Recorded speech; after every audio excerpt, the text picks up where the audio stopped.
Aloha. My Bible is open to the book of Daniel, chapter 3. I think sometimes we sort of jump to the conclusion that anything in the book of Daniel, you kind of get bogged down. It's a book of prophecy, etc., etc. But I will share with you that in my humble opinion, and look, I realize it's just my opinion, but in my humble opinion, some of the best stories that come out of all the scriptures are found actually in the book of Daniel. Please, who of us doesn't love the story of Shadrach, Meshach, and Adednego? So embedded right here in the book of Daniel, chapter 3, is that story. Those three young Hebrew boys. And in fact, the entire chapter is dedicated to the three of them. So look, since it's one of my favorite stories, I'm just going to, so from this little vignette, this little cameo of Shadrach, Meshach, and Adednego, I'm going to pull out a couple of lessons just in a very short, brief devotional. And it's just, look, it's just my prayer that it brings some just courage and hope and strength and joy and peace for the journey that, look, we're all on this journey together. So why not? Let's just take a few moments and journey in the Word. Take a story. See what God has to say and share for our hearts today. I don't know if any of you are into Twitter, if you send out a tweet from time to time, but if I was going to send a tweet of 140 characters or less, so you got to keep it pretty short. From this story, it would simply go like this: hoping to be delivered from the furnace, God delivers them in the furnace. So that would be the tweet. I'll tweet it again. Hoping to be delivered from the furnace, God delivers them in the furnace. Because, my friends, the fact of the matter is, sometimes God does deliver us from the furnace, but other times God delivers us in the furnace. It's God's way of saying, I'll meet you in the fire. I will meet you in the furnace. So whatever the crisis, whatever the challenge, whatever the heartache, whatever the pain, whatever the tears, whatever the separation, whatever the furnace is in your life right now, rest assured from this little story already, God is saying to you, I will meet you in your furnace. Whatever the fire is consuming your life right now, God says, I'll meet you there. Now, sometimes he does deliver us from it, but oftentimes he doesn't. But in that reality, he says, but you need to understand, I'm going to meet you there. I will meet you there. Now look, it really is simple math. It doesn't take a rocket scientist to figure this out. I'm going to throw some numbers at you, just rapid fire, just as a very simple reminder of this story. So just, remember the story, Shadrach, Meshach, and Adednego. How many of them were tossed into the fire? 3. How many were seen walking around in the fire? 4. How many of them walked out of the fire? 3. So here's the question, where's the 4th? Where is the 4th?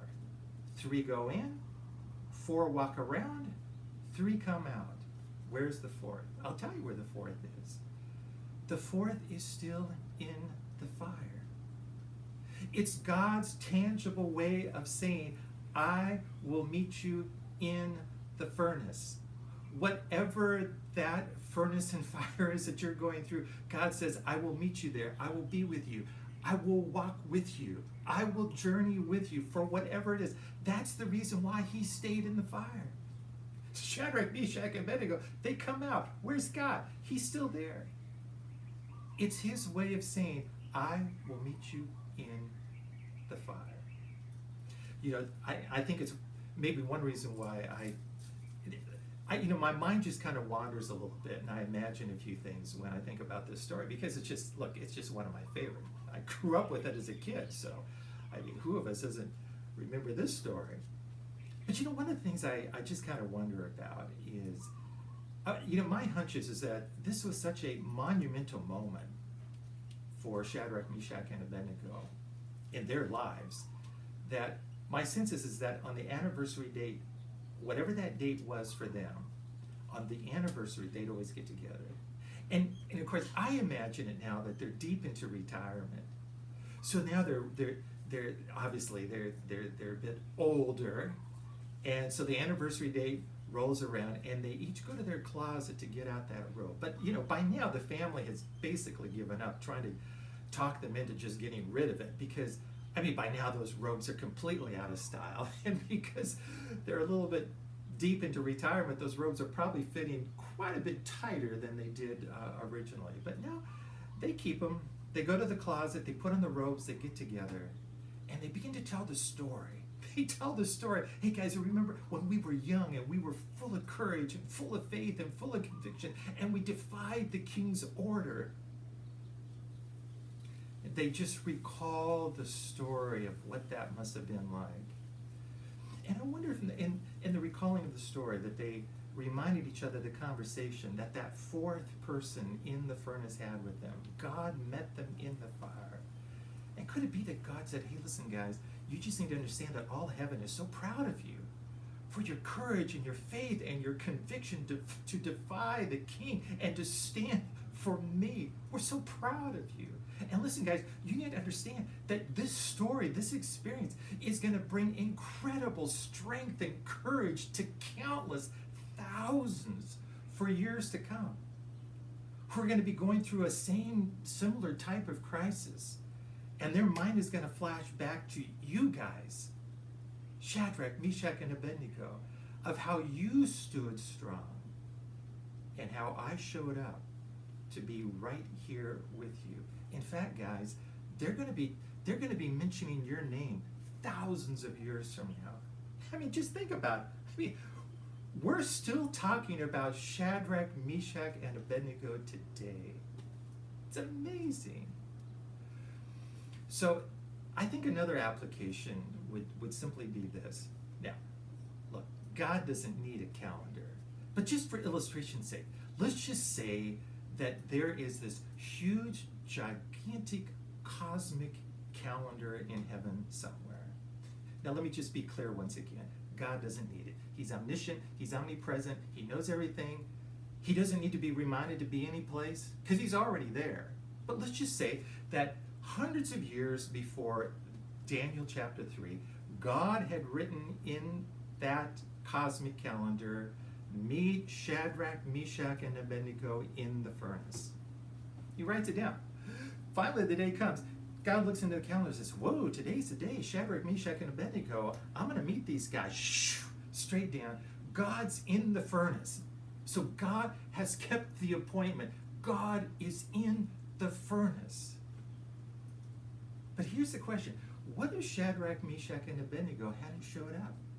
What if they had missed their destiny, their date with God? What if they're in the plains of Dura, they'd say, hey, listen, guys, I mean, please. I mean, look, all we got to do is, the music sounds, we kind of bend down, we retie our sandal laces, we stand back up with everyone else. No problem. This is no big deal. What if they had not taken the stand there that day? They would have missed the greatest moment and divine appointment in their lives. And probably we would not be talking about them today. But they stood strong and they stood tall. Listen, do you realize that the scariest place for them that day was in the furnace, but it ended up being the safest place? Why? Because God was there. God was there. Hey, listen, I love this story. One of the things that I always find fascinating about every story in Daniel, do you realize that pretty much in every story in Daniel, whether it's Daniel, Shadrach, Meshach, and Adednego, these guys were living lives that were counterculture. I mean, they had to make decisions all the time not to compromise. I mean, so the culture says, hey, listen, go this way. Shadrach, Meshach, and Adednego, and Daniel say, no. We're going this way. We're not going to compromise. And you know what, my friends? I really don't think it's any different today. I mean, the culture is constantly saying, hey, listen, go this way. But it's not easy to always take a stand. So I would just simply ask you the question, now listen, I have no idea, but is there anything in your life right now that you think, you know what, I might be kind of compromising on this one a little bit. Maybe I should be taking a stronger stand. Maybe maybe I'm kind of flowing with culture a little bit too closely on this one. Listen, let me remind you, hey, look, any dead fish can float downstream. But if you're going to go up against the stream, boy, you better be vibrant and alive and engaged and just full of conviction. It's not easy living a life that is counterculture. Look at Shadrach, Meshach. Look, you think it's easy for them? Are you kidding? Extremely challenging. I mean, they're making a decision when out of the corner of their eye, they're seeing a furnace. The smoke is already ascending into the heavens. And they know, hey, listen, guys, if we go counterculture today, our lives are on the line. And then look what happens. They take a stand. They're strong in their conviction. Their faith in God. They say, hey, listen, I mean, if we lose our lives, we lose our lives. If not, hey, listen, we're going to stand no matter what. Toss into the fiery furnace. Their lives ends up being a witness. Nebuchadnezzar, the king, is blowing his mind. Say, hey, listen, guys, am I imagining things? I thought we tossed in 3. How come I'm seeing 4? I mean, do I need to get my eyes examined here? What's going on? And then he acknowledges the God of Shadrach, Meshach, and Adednego because they refused to compromise. They said, no, we're going counterculture on this one, for sure, and for real.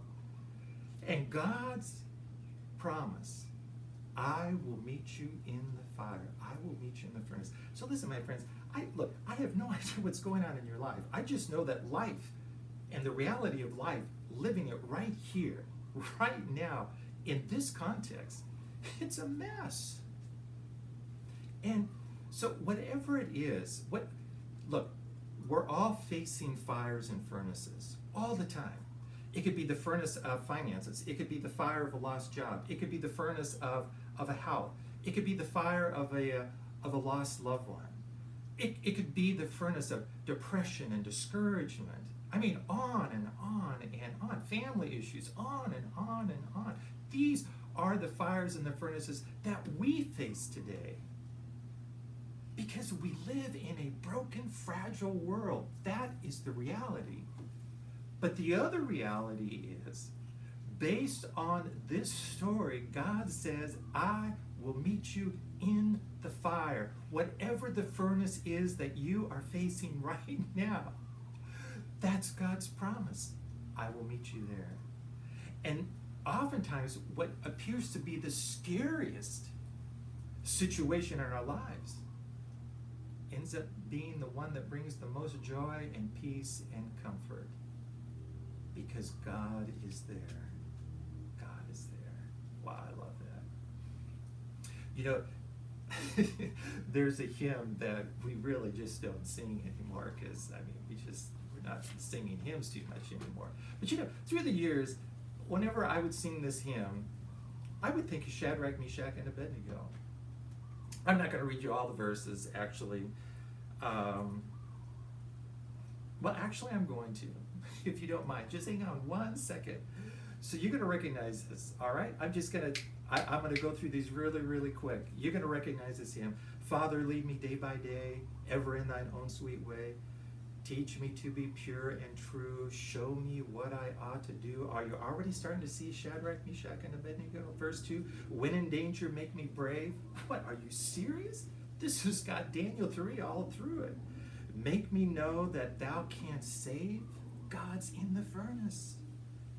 Keep me safe by thy dear side. Let me in thy love abide. When I'm tempted to do wrong, make me steadfast, wise, and strong. And when all alone I stand, are you serious? This is a great hymn. Shield me with thy mighty hand. And finally, the last stanza, may I do the good I know, be thy loving child below, then at last go home to thee, evermore thy child to be. I love it. I just love it. So listen, my friends, I just want to remind you again, Shadrach, Meshach, and Adednego, they had their day. They had their destiny. But it's over. It is long over. This is your day. This is your divine destiny. You've got a date. Please don't miss it. Shadrach, Meshach, and Adednego, they didn't miss it. They stood strong. He said, man, we're going full counterculture. We are going to take a stand. no matter what. And God was with them in the furnace. But their day is long gone. This is your day. This is your time. Your name is on the cosmic calendar today. Don't miss the date. Don't miss that moment with God. And then when the fire comes, the furnace comes. Just rest assured, based on the authority of this story, God says, I will meet you there because I am still in the fire. I am still in the furnace. My friends, you have got to love a God like that. Because someday, that's what the hymn says. I will go home with thee. That's the day we long for. Praise God.